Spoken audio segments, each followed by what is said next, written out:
It's Lynn Brasculi-Damberg from Cottage Goods in Eveleth, Minnesota again. And today I'm at home making fresh applesauce out of the apples from my trees and my father's trees. So you might recognize this pot from making jelly. It's the exact same pot. I use this for a lot of things with the perforated edges. So all I did was wash the apples really well and cut them in half. And I put a little bit of water, just a tad, to get it started in this steamer, and I let them steam, and all the juice fell to the bottom, which I'll chill and drink as apple juice, and this leaves just the softened apples. Now the easiest way to do this is with a food, we used to call them Foley food mills. This is a newer version. It has different size blades for different purposes. I use the bigger blade, and the sharp piece goes up.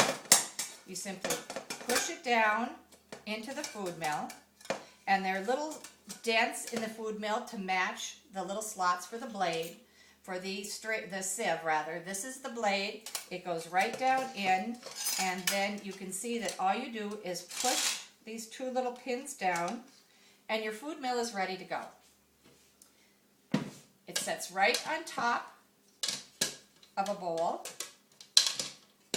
and I hold it up because I really like using it on this particular bowl. Oh, there it is. There's the third leg. I knew there were three. Then all you do is scoop the apples into the food mill,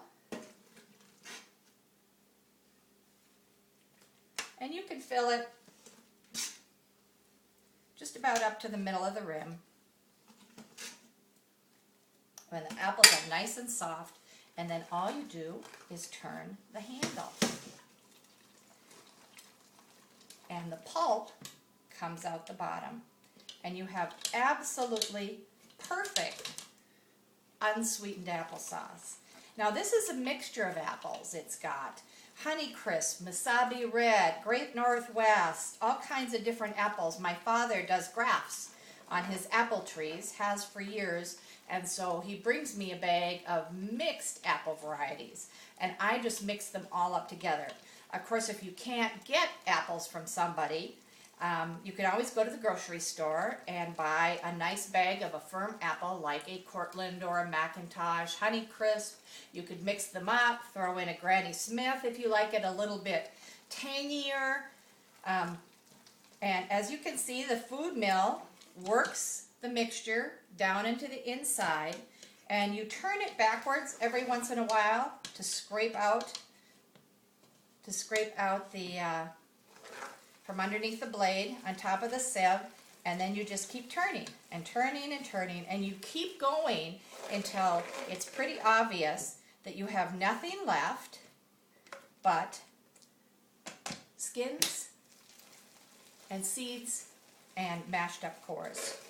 Back, forward. You can even take your spatula and pull the pulp that's sitting on top of the blade to get it down underneath.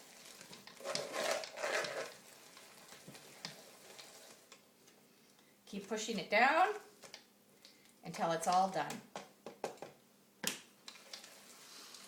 And then to empty it, before you empty it, scrape all the applesauce off the bottom, because that's the good stuff.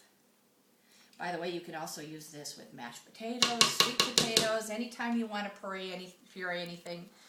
Run the blade backwards in the mill to scrape it all off the bottom, and then just take it over to your compost pile or wherever you put those kinds of odds and ends. I use a compost bin, and we throw it outside into the compost pile, and then you fill it up again. So it's pretty simple and pretty easy to do. And what you have is an incredible, perfect textured applesauce. Take a taste.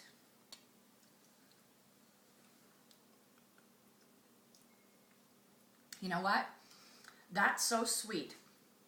I'm not going to add any sweetening to it at all. But if your family likes it a little bit sweeter, add some nice honey. I like to use local honeys because I have allergies in my family, and if we use local honeys, that helps us build up just a little bit of an immunity to some of the plants around here.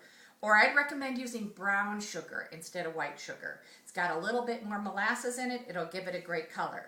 Then what do you do when you have all your applesauce?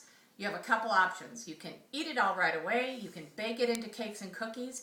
I split it up by cups and put it in little containers and put it in the freezer and mark it 1 cup, 2 cups.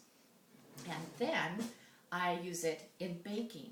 And my next appearance here, I will show you how to make my grandmother's applesauce fudgies with my homemade applesauce and an incredible minute boil fudge frosting to die for.